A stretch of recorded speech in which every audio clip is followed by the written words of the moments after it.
Migraine म्हणजे एक भयानक व्याधी आहे. त्याला अर्धशिशी म्हणतात.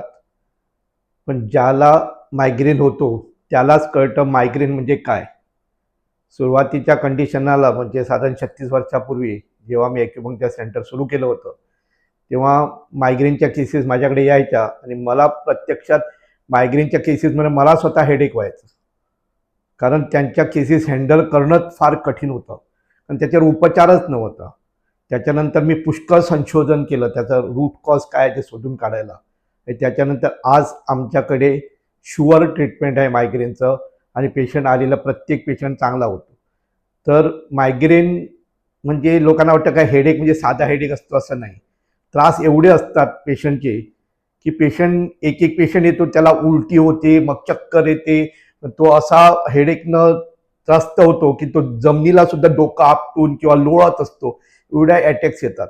एक सिंपल एक्झाम्पल सांगतो. एक कल्पना म्हणून एक पेशंट आली होती, सिव्हिअर केस होती आणि एवढी रडत होती आणि त्या मायग्रेन अटॅकमध्येच तिला आणलं होतं इथं. प्रत्यक्षात जेव्हा तिला आम्ही बघितलं तिची कंडिशन, म्हणजे ती एका बाजूला उलटी करत होती, एका बाजूला लोळत होती जमिनीवर, तिला आतमध्ये आणलं, मी नाडी परीक्षा केली, बघितलं आणि त्याच्यानंतर तिला ट्रीटमेंट केलं. त्याचा पण व्हिडिओ तुम्ही बघू शकतात. त्याच्यानंतर लगेच तिला इम्प्रूव्हमेंट झालं आणि हसायला लागली.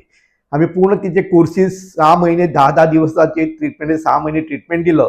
त्याच्यानंतर ती साधारण 1-2 वर्षांनी परत भेटायला आली होती, तेव्हा ती पूर्ण नॉर्मल होती. अशा मायग्रेनच्या केसेस लोकांना दिसतात तशा नसतात, फार हाल होतात. ज्या ज्या केसेस आम्ही बघितल्या आणि हँडल केल्या, असं वाटत होतं की यांना आमची खरीच गरज आहे.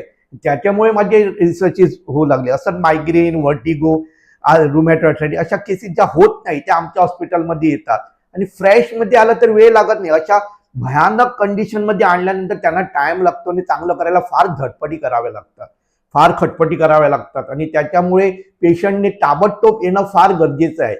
पुष्कळ औषधं घेतल्यानंतर त्या औषधाचा मारा करून त्याच्यावर परत ते मायग्रेन वाढत जाते. जेवढे पेशंट स्ट्रॉंग औषधं घेतात तेवढे आम्ही केसेस बघितलं की भयानक परिस्थिती असते त्यांची.